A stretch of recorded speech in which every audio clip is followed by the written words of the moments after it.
Hello दोस्तों, आपका स्वागत है हमारे यूट्यूब चैनल पे। आज की क्लास में हम एग्रीकल्चर के बारे में पढ़ते हैं। अपनी क्लास में पढ़ते चले आए हैं, उसी के बारे में पढ़ेंगे।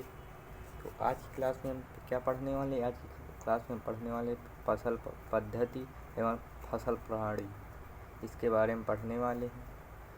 तो इसमें सबसे पहले आता है हमारा मिश्रित खेती यानी मिक्स फार्मिंग।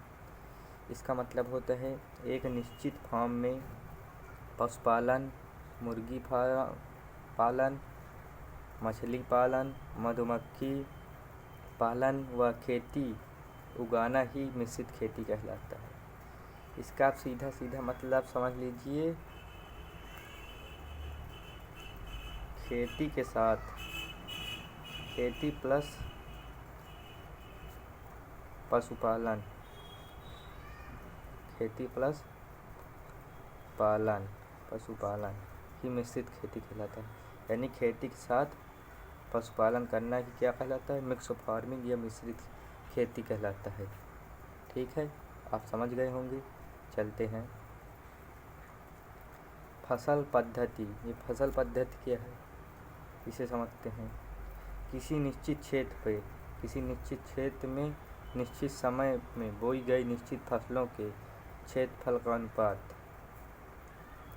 फसलों के वार्षिक क्रम व स्थान में प्रबंध तथा खाली क्षेत्र। ये क्या है आपका? ये है आपकी फसल पद्धति। फसल पद्धति का मतलब समझ रहे हैं आप? यानी किसी निश्चित क्षेत्र में निश्चित समय में बोई गई निश्चित फसलों का क्षेत्रफल अनुपात ही हमारा कहलाता है मिश्रित पद्धति यानी mix cropping pattern. Cropping pattern का मतलब होता है कि एक फसल जो है वो निश्चित समय में निश्चित क्षेत्र में निश्चित समय के लिए बोई जाए, उसे ही हम फसल पद्धति या क्रॉपिंग पैटर्न बोलते हैं। चलते हैं फसल प्रणाली, क्रॉपिंग सिस्टम। क्रॉपिंग सिस्टम क्या होता है? क्रॉपिंग सिस्टम समझेंगे हम लोग। क्रॉपिंग सिस्टम क्या होता है इसके बारे में हम अभी आपको बताने वाले हैं। क्रॉपिंग सिस्टम में क्या होता है? क्रॉपिंग सिस्टम में होता है फसल पद्धति का फार्म पर उपलब्ध संसाधनों और तकनीकों के साथ संबंध। भारत में मुख्य फसल प्रणाली धान व गेहूँ है। इसका मतलब समझ रहे हैं? यानी फसल पद्धति हमने ऊपर पढ़ा का फार्म में उपलब्ध संसाधनों एवं तकनीक के साथ संबंध। यानी अभी हमको मान लीजिए कोई फसल बोनी, जैसे गेहूँ बोना है हमको। अब गेहूँ हम दो तरीके से बो सकते हैं। एक तो बैल के पीछे जो हल लगता है उससे भी बो सकते हैं, एक ट्रैक्टर से बो सकते हैं। तो हमारा ट्रैक्टर वाला कम समय लेगा, ये ज़्यादा समय, यानी तकनीकी विकास के साथ बोई जाने वाली फसल प्रणाली। उसमें यानी फार्म में आपके उपलब्ध संसाधनों का तकनीकी के साथ संबंध। एक मोनोकल्चर क्या है? किसी स्थान पर लगातार एक ही फसल बोना। मोनोकल्चर क्या है? जैसे हमने अपने खेत में धान बोया, फिर धान बो दिया,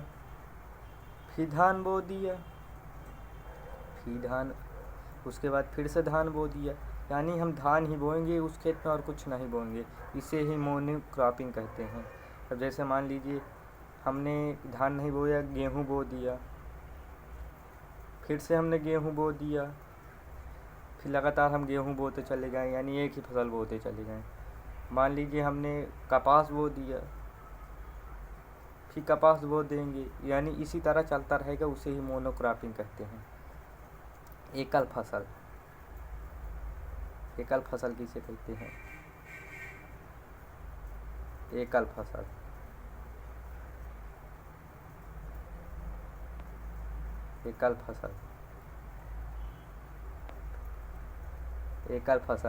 एक निश्चित खेत में एक वर्ष में केवल एक फसल उगाना।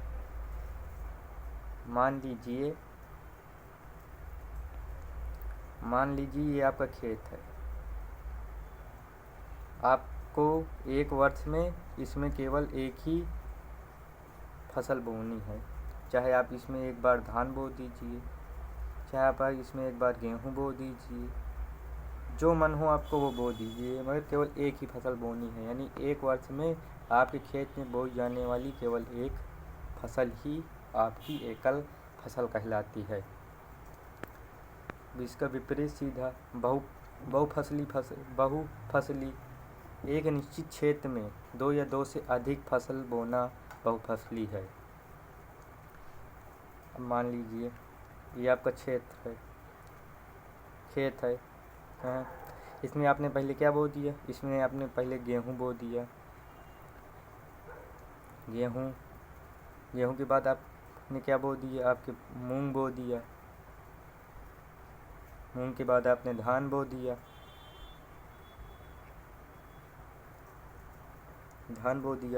धान के बाद आपने गेहूँ बो दिया या और कोई फसल बो दी। यानी एक वर्ष में कितनी फसल ले ली आपने, 1 2 3 फसल ले ली एक वर्ष में। तो यानी एक वर्ष में कई फसल ले ली जाती है बहुफसली के अंतर। एकल फसली में क्या था, केवल एक ही फसल बोई जाए, तो धान ही बोया जाए या तो मूंग ही बोई जाए या तो गेहूँ ही बोया जाए, केवल एक फसल ही बो सकते हैं। बहुफसली खेती के 2 प्रकार है, इसे 2 प्रकार से हम बो सकते हैं। एक आएगा आपका मिश्रित फसल, मिश्रित क्रॉपिंग। बच्चों को मिश्रित क्रॉपिंग, मिश्रित फसल और मिश्रित खेती में बहुत अंतर दिक्कत होती है। ये देखिए मिश्रित खेती हमने आपको पढ़ाया था, यानी कृषि के साथ पशुपालन करना ही आपका मिश्रित फार्मिंग कहलाता है, यानी मिश्रित खेती कहलाता है। अब आपका मिक्स क्रॉपिंग क्या है? मिक्स क्रॉपिंग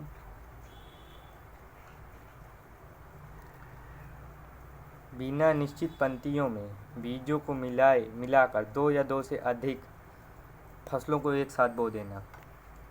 अब जैसे ये कैसे होता है मिक्स फार्मिंग, तो आप समझ गए, ये क्रॉपिंग समझा रहा हूँ। देखिए जैसे आपको बोना है मूंग के साथ आप क्या बो सकते हैं, नहीं आप गेहूं के साथ क्या बो सकते हैं, गेहूं प्लस सरसों बोना है, सरसों आपको बोना है, गेहूं प्लस सरसों।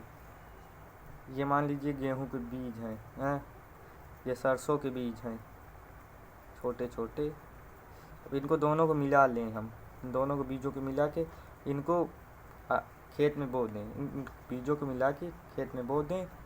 यही है आपकी क्या, मिक्स क्रॉपिंग। मिक्स फार्मिंग पूछ ले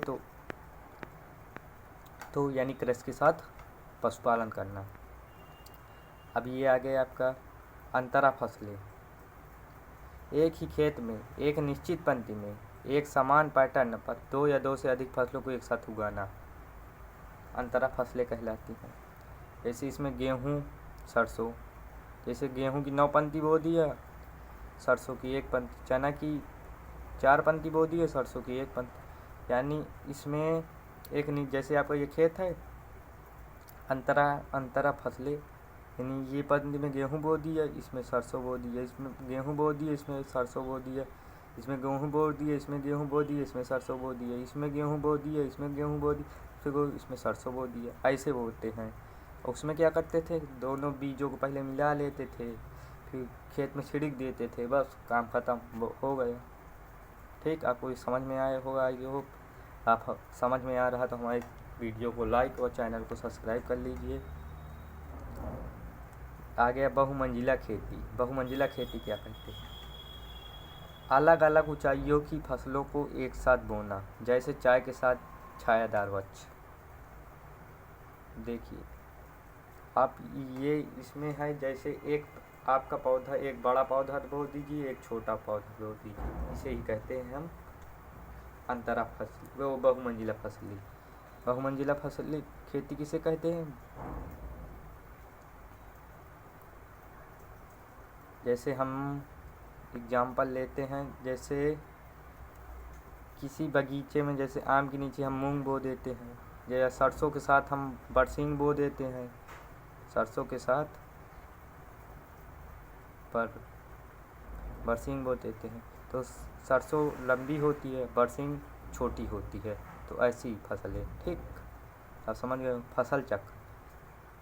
आप विशेष ध्यान रखिए, अगर आप अच्छी खेती करना चाहते हैं तो आपको फसल चक्र अपनाना बहुत ही ज़रूरी है। तो इसमें क्या होता है फसल चक्र के, क्रॉप रोटेशन, मृदा की उर्वरा नाइट्रोजन वृद्धि बनाए रखने के लिए फसलों को क्रमबद्ध बोना, यानी एक पैटर्न से बोना। जैसे धान के बाद धान बोने से धान, जैसे धान हम लगातार, मोनोकल्चर आपने पढ़ा था, उसमें एक ही फसल लगातार की जाती थी। तो उसमें जो मृदा की जो उर्वरा है वो कम हो जाती है, लगातार कम होती चली जाती है। अब इससे फ़ायदा क्या होता है, अनाज वाली फसलों के बाद हमको दाल वाली फसलें बोना चाहिए। अनाज वाली फसलों के बाद हमें दाल वाली फसलें बोना चाहिए। जैसे गेहूं के बाद